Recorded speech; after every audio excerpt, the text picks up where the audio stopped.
show you how I track my dividends and then how I forecast my dividends. I track my dividends manually, and what I do is I use my account statements. You can find them on both Robinhood and M1. Any brokerage has to give you monthly account statements, and it has the actual amount that you earn for tax purposes, so it has to be correct. And I just wait till the end of the month. As you can see, October 2019, I haven't put it in yet because I'm waiting till the end of the month. And then I'll use my account statements, dividends amount to record. I do record it manually, and it's not too bad. I mean, you can go back and look at past account statements if you forget a month or something. But I do like to forecast, and what gets measured gets improved. So that's what the goal is here. So I'll go ahead and show you how I forecast my dividends. Keep in mind you will need about 5 months at least of period or 5 periods, usually monthly, of data in order to forecast. Any less than that, it won't be very accurate.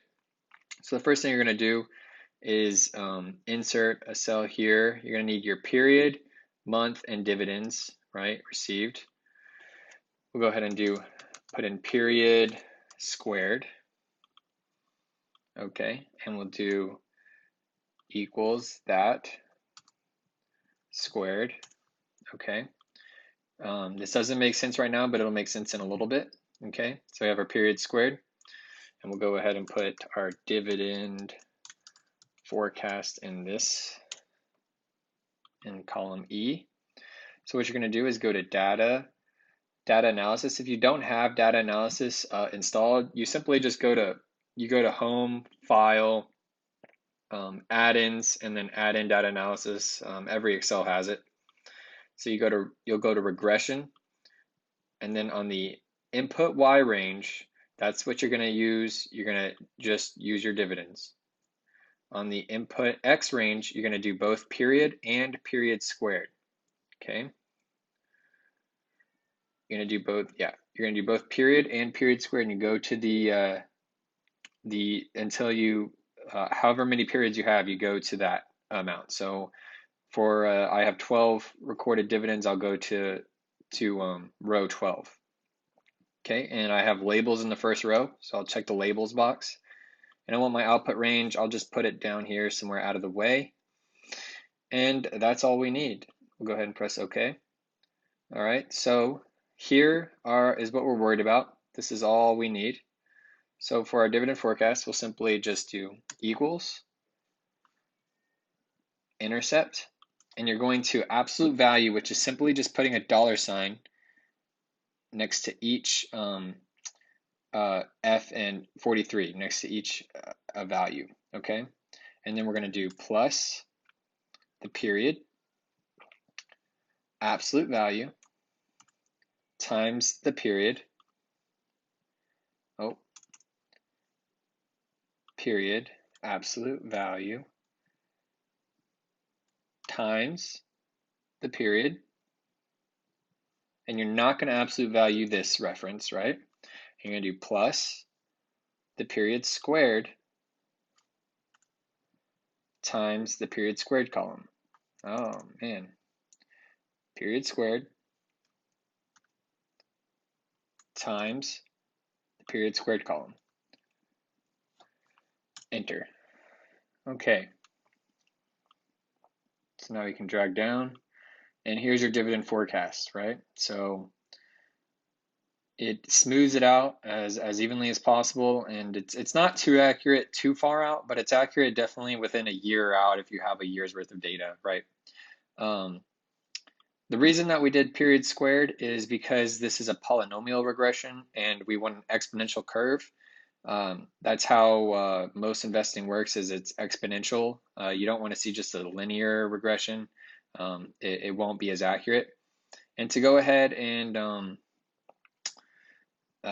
we'll go ahead and track this using a chart, right? Okay.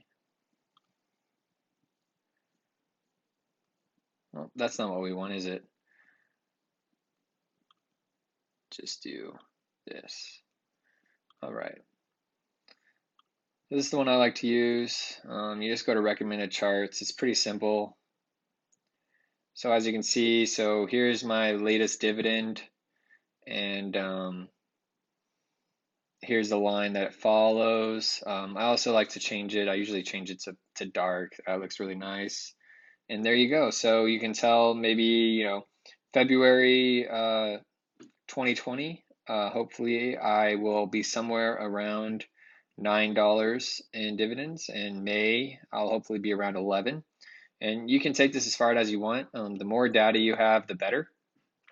But this is how you track dividends and forecast dividends. It's pretty simple, and I like to use it so I can have some sort of goals, right? You always want to have goals when you're investing.